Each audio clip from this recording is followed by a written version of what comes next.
আসসালামু আলাইকুম সবাইকে। আশা করি সবাই ভালো আছেন, সুস্থ আছেন। জাস্ট দুটি বিষয় আসলে ক্লিয়ার করবার জন্য আপনাদের উদ্দেশ্যে এই ভিডিওটি করা। প্রথমটি ফোন ভাঙা নিয়ে। আমি কখনোই বুঝতে পারি না আমি অন্য একজনের ফোন ভাঙলে সেটাতে আমার আসলে কি উপকার হবে কিংবা আমি কি বেনিফিট পাবো। আপনারা হয়তো ভালো অ্যান্সার দিতে পারবেন এটার। আর যার ফোন ভাঙা নিয়ে কথা হচ্ছে তার ফোনটি আমি কখনোই ইন্টেনশনালি ভাঙিনি। যেহেতু করোনাকালীন সময়ে আমার স্বাস্থ্যবিধি মেনে চলার চেষ্টা করছিলাম আমি সবসময় কীভাবে নিজেকে সেফ রেখে চলাফেরা করা যায় সেটাই চেষ্টা করছিলাম। যেহেতু অনেক মানুষ ছিল ওখানে এবং অনেক ভিড় ছিল, সবাই চেষ্টাও করছিল ছবি তুলতে এবং আমিও চেষ্টা করছিলাম কিভাবে আসলে তাদের কাছে না গিয়ে কিভাবে আমি আমার কাজগুলো সম্পন্ন করতে পারি ইমিগ্রেশনের। তো স্বাভাবিকভাবেই একজন উৎসুক জনতা একদম আমার শরীরের উপর দিয়ে এসে ছবিটি তুলতে যায় এবং আমি তাকে সরিয়ে দিতে গেলে তার হাতের সাথে আমার হাতটি লাগে এবং তার ফোনটি পড়ে যায় এবং হয়তো পরে ভেঙেও গিয়েছে। তো তার ফোন ভাঙার জন্য আমি আন্তরিকভাবে দুঃখিত। কিন্তু আমার মনে হয় তারও সাবধানতা অবলম্বন করা উচিত ছিল। স্পেশালি এই করোনার সময় আমার মনে হয় সবারই এই সাবধানতাটা আসলে একটু অবলম্বন করা উচিত যতদিন এই করোনার এফেক্টটা থাকে। দ্বিতীয় যে ঘটনাটি অবশ্যই খুবই সেন্সিটিভ। আমি প্রথমেই বলতে চাই যে আমি নিজেকে একজন গর্বিত মুসলমান হিসাবে মনে করি এবং আমি সেটাই চেষ্টা করি পালন করার। ভুল ত্রুটি হবেই এবং ভুল ত্রুটি নিয়েই আমরা আসলে জীবনে চলাচল করি। আমার কোনো ভুল হয়ে থাকলে অবশ্যই আমি আপনাদের কাছে ক্ষমা প্রার্থনা করছি এবং আপনাদের মনে কষ্ট দিয়ে থাকলে সেজন্য আমি ক্ষমা প্রার্থনা করছি। এখন আসি আসলে পূজার বিষয়টি নিয়ে। পূজার বিষয়টি বা এখানে আসলে নিউজ কিংবা মিডিয়া, সোশ্যাল মিডিয়া সব জায়গায় এসেছে আমি পূজার উদ্বোধন করতে গিয়েছি, যেটি আমি আসলে কখনোই যাইও নি ও কিংবা করিও নি। এটির প্রমাণ আপনারা অবশ্যই পাবেন, যেটি হচ্ছে অনেক সাংবাদিক ভাই বোনেরাই ওখানে ছিলেন, যাদেরকে হয়তো ইনভাইট করা হয়েছে কিংবা আপনারা যদি ওইখানকার ইনভিটেশন কার্ডটাও দেখেন, কার্ডে আসলে লেখা আছে যে কে আসলে ওটার উদ্বোধন করেছে এবং সেটি উদ্বোধন হয়েছে আমি যাবার আগেই। এবং যে জায়গাতে আমাদের প্রোগ্রামটি হয়েছে, আমাদের অনুষ্ঠানটি হয়েছে, সেটি অবশ্যই পূজা মণ্ডপ ছিল না এবং পাশে আরেকটি স্টেজ ছিল, সেখানে করা হয়েছিল এবং পুরো অনুষ্ঠানটি আসলে সেখানে হয়। প্রায় 40-45 মিনিট ব্যাপী সে অনুষ্ঠানে আমি ছিলাম এবং এখানে কোনো ধর্ম বর্ণ কোনো কিছু নিয়ে কখনো কথা হয়নি।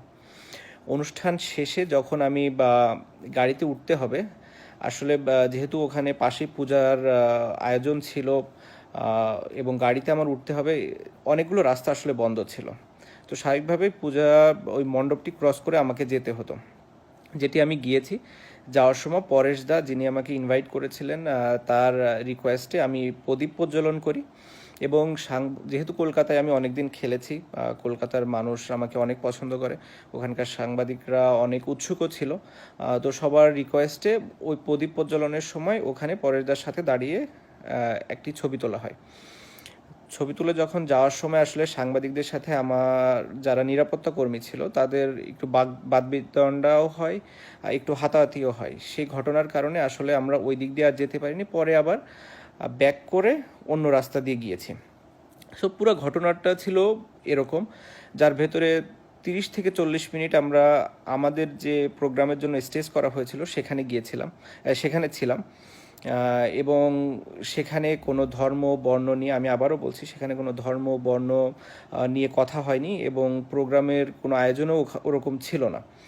হ্যাঁ, যেটা হয়েছে যে 2 মিনিটের যে সময়টা আমি ওই পূজা মণ্ডপে ছিলাম সেটি নিয়ে সবাই বলেছে এবং তারা ধারণা করছে যে আমি পূজার উদ্বোধন করেছি, যেটি আমি কখনোই করিনি এবং একজন সচেতন মুসলমান হিসাবে আমি করব না। তারপরেও হয়তো ওখানে যাওয়াটাই আমার ঠিক হয়নি। সেটা যদি আপনারা মনে করে থাকেন, অবশ্যই আমি এর জন্য আন্তরিকভাবে দুঃখিত, ক্ষমাপ্রার্থী এবং আমি মনে করি যে আপনারা এটি ক্ষমাসুন্দর দৃষ্টিতে দেখবেন এবং ভবিষ্যতে আমি এরকম কোনো ঘটনা যেন আর পুনরাবৃত্তি না হয় সেটিও চেষ্টা করব। আমি তারপর আপনাদের ইনফরমেশনটা একটু ক্লিয়ার করবার জন্য আমি বলে দেই যে কি আসলে পূজার উদ্বোধক ছিলেন। এখানে আমার কাছে ইনভিটেশন কার্ডটাও আছে।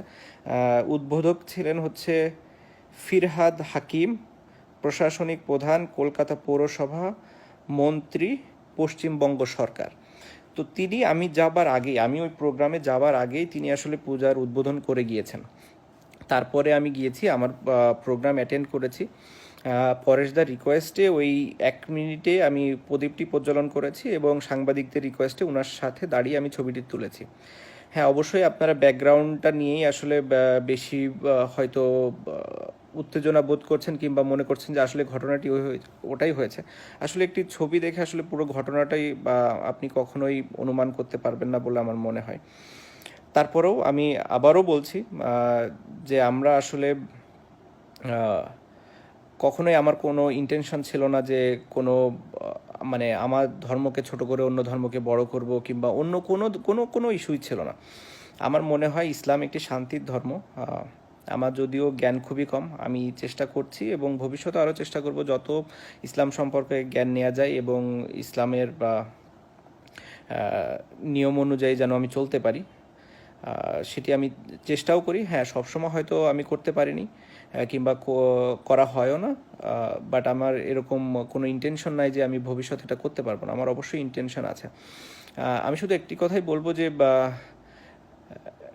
এমন কিছু যেন আমরা না করি যেটাতে মানুষ আমাদেরকে দ্বিধা দ্বন্দ্বে ফেলে দেয় যে আমরা আসলে এক নাকি আলাদা। কারণ আমরা যতক্ষণ পর্যন্ত এক থাকবো ততক্ষণ পর্যন্ত আমরা শক্তিশালী। আমরা বিভিন্ন উদাহরণ চাইলেই দিতে পারি, আমি চাইলেই আরও অনেক উদাহরণ দিতে পারি, কিন্তু আমি ওগুলো আসলে দিতে চাই না। আমার মনে করি যে আমরা মুসলমান যারা আছি অবশ্যই তারা এক থাকবো সবসময়, কারণ আমাদের এক থাকা জরুরি, আমাদের একতাটা থাকাটা খুবই জরুরি। যখনই আমরা আলাদা আলাদা হয়ে যাব তখনই আমরা দুর্বল, যখনই আমরা এক থাকবো তখনই আমরা স্ট্রং। এমনি আপনারা অবশ্যই অনেকেই অনেক বেশি জানেন, অনেক জ্ঞানী, এই সম্পর্কে অনেক ধারণা আছেন। তাদের ভালো বড় পরামর্শগুলো আমি অবশ্যই শোনার চেষ্টা করব, তারা যদি কেউ বলেন। এবং এটি আমি মানে খুব সাদরে আমন্ত্রণেই জানাবো যদি কেউ আমাকে ভালো কোনো কিছু জানাতে চান কিংবা জানাতে পারেন। বাট একটা জিনিসই আমি শুধু বলতে চাই যে আপনারা কখনোই এরকম মনে করবেন না। দু এক জায়গায় আমি দেখছি যে আমি ঠিক দেখছি না, আমাকে হয় মানে আমি আসলে খুব বেশি একটা এগুলোতে ফোকাস করি না।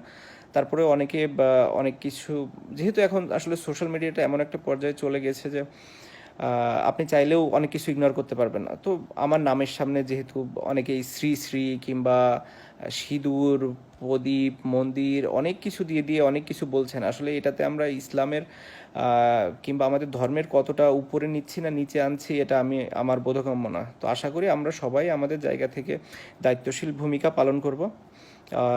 আমি তারপরেও আবারও ক্ষমা চেয়ে নিচ্ছি আপনাদের সকলের কাছ থেকে এবং আমি চেষ্টা করব নিজের জায়গা থেকে দায়িত্বশীল ভূমিকা পালন করার একজন গর্বিত মুসলমান হিসাবে।